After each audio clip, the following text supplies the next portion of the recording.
بسم اللہ الرحمن الرحیم۔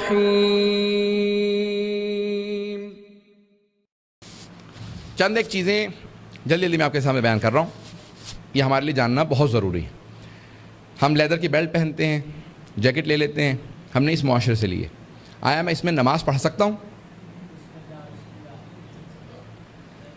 اچھا دیکھیں، نماز پڑھنے کے لیے لباس کا پاک ہونا ضروری ہے، شرط ہے نماز کے لیے کہ لباس پاک ہو، لباس پاک ہو، مباح ہو۔ اب اگر حرام گوشت جانور کا لباس میں نے پہن رکھا ہو تو پھر اس میں نماز نہیں ہوگی۔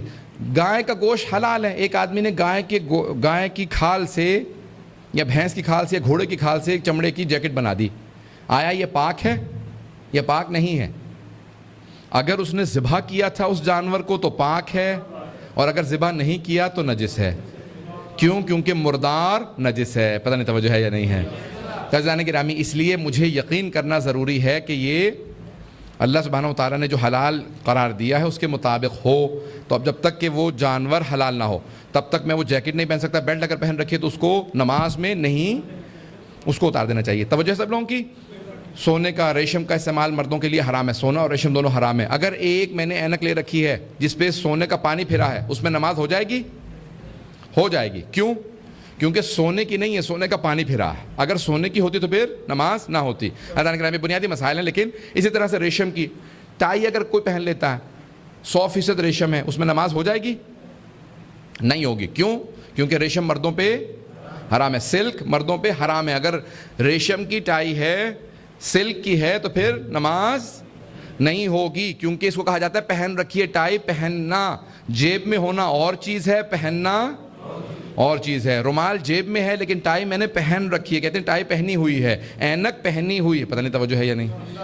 ہر وہ شے جو ہم کہیں گے، گھڑی پہنتے ہیں، سونے کی گھڑی ہوگی تو نہیں پہن سکتے مرد، لیکن اگر سونے کا پانی پھرا ہو تو حرج نہیں ہے فقہا مراجعوں کے مطابق۔ عزیزان گرامی، چھوٹی چھوٹی چیزیں ہیں لیکن ان چیزوں کا خیال ضرور رکھیں۔ نماز کے اندر ان تمام چیزوں کا لحاظ رکھنا بہت ضروری ہے۔ آئے ذرا آخری مسئلہ بیان کر دوں اور پھر دوبارہ واپس جاؤں گا۔ بیچ بیچ میں پیش کرتا رہوں گا فقہی مسائل کو، تاکہ اس میں ایک آپ لوگوں کے لیے بہت زیادہ سخت اور خشک نہ ہو جائے علمی بحثیں جو میں پیش کر رہا ہوں توحید سے متعلق۔ سب کی توجہ ہے میرے ساتھ؟ ایک اور چیز بیان کر دیتا ہوں۔ خواتین کے لیے سلک حرام نہیں ہے، جائز ہے، سونا جائز ہے۔ مرد اگر سونا پہن لے یا ریشم پہن لے تو پھر اس کی نماز، اگر 50% ہو ریشم، ایک آپ نے قمیض لے رکھی جس میں 50% سلک ہے، 50% کچھ اور مٹیریل ہے، اس میں نماز پڑھ سکتے ہیں یا نہیں؟ پڑھ سکتے ہیں، پڑھ سکتے ہیں۔ فقہا کہتے ہیں پڑھ سکتے ہیں، کیونکہ خالص نہیں ہے۔ دیکھیں شریعت نے اتنی اجازت دی ہے، خالص نہیں ہے تو اس لیے اجازت ہے، خالص اگر ہو تو پھر اجازت۔ بات واضح ہو رہی ہے سب لوگوں کے لیے؟ دیکھیں شریعت بہت آسان ہے، چھوٹی چھوٹی چند چیزیں ہیں جو انسان اگر سیکھ لے تو باقی چیزوں پہ انسان خود بخود عمل کر سکتا ہے۔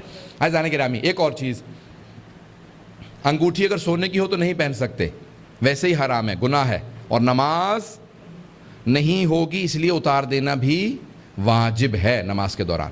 کوئی آپ چیز پہن رہے ہیں، بیلٹ پہن رکھی ہے تو وہ نماز کے دوران اتار دیں تاکہ نماز ہو جائے۔ بات واضح ہو رہی ہے؟ اگر میں نے گیلا ہاتھ لگا دیا اس بیلٹ کو تو آیا میرا ہاتھ نجس ہو جائے گا یا پاک رہے گا؟ نجس ہو جائے گا۔ کیوں؟ کیونکہ وہ بیلٹ نجس ہے۔ بات چھوٹی چھوٹی چیزیں ہیں اور آپ لوگوں کو ان کا اگر لحاظ نہیں رکھیں گے تو نماز اور یہ سب چیزیں۔ اسی طرح سے بوٹ ہیں، بوٹ لے لیتے ہیں آپ چمڑے کے اس ملک سے، اور یہ نہیں معلوم کہ یہ پاک ہے یا نہیں۔ اگر اس میں آپ نے گیلا پاؤں رکھ دیا، آپ کا پاؤں اس سے مس ہو گیا، ابھی آپ کا پاؤں نجس ہو گیا۔ یہ چھوٹی چھوٹی چیزیں ہیں۔ اب بہت سے لوگوں کے لیے مسائل بھی کھڑے ہو رہے ہوں گے، میں بہت معذرت چاہتا ہوں، لیکن انشاءاللہ مسائل حل کرنا بہت ضروری ہے، ٹھیک ہے؟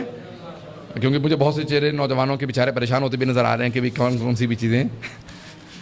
اچھا ایک اور چیز بیان کر دوں، اس کے بعد میں واپس جا رہا ہوں درس کی طرف۔ آئیں ذرا عزیزان گرامی، ایک اور مسئلہ بیان کر دوں، سن رہے ہیں سب لوگ؟ عزیزان گرامی، معصوم علیہ السلام نے آپ کو بیان کیا ہے کہ کون کون سی چیزیں آپ کے لیے جائز اور کون سی چیزیں جائز نہیں ہیں۔ مرد خاتون کا لباس نہیں پہن سکتا، چادر بھی نہیں لے سکتا، دوپٹہ یا چادر بھی خاتون کی ہو تو اس میں نماز نہیں ہوتی، ویسے بھی پہننا حرام ہے مرد پہ۔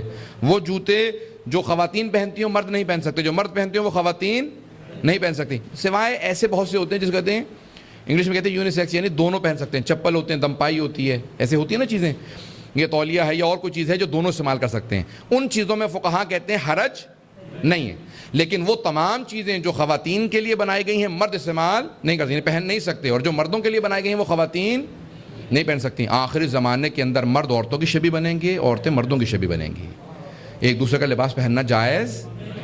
اب یہ فقہی لحاظ سے بہت بڑا مسئلہ ہے، بہت بڑا مسئلہ ہے، لیکن اس کو بہت سے لوگ بڑا نہیں سمجھتے اور کہتے ہیں کہ کوئی حرج نہیں ہے، کون سا ایسا کوئی شریعت میں نے توڑ دی ہے کہ جو ہمارے لیے مسئلہ کھڑا ہو جائے۔ عزیزان گرامی، چھوٹی چھوٹی چیزوں کی پابندی رکھیں، جو چھوٹی چھوٹی چیزوں کی پابندی رکھتا ہے اس سے بڑی بڑی چیزوں کی خود بخود عادت بن جاتی ہے، اگر یہ میں نے بات واضح کر دی ہو۔ آئیں ذرا میں نجاست طہارت کا ایک مسئلہ بیان کر دوں اور پھر اس کے بعد پھر انشاءاللہ بات واپس میں اس کو مکمل کروں گا۔ سب کی توجہ ہے؟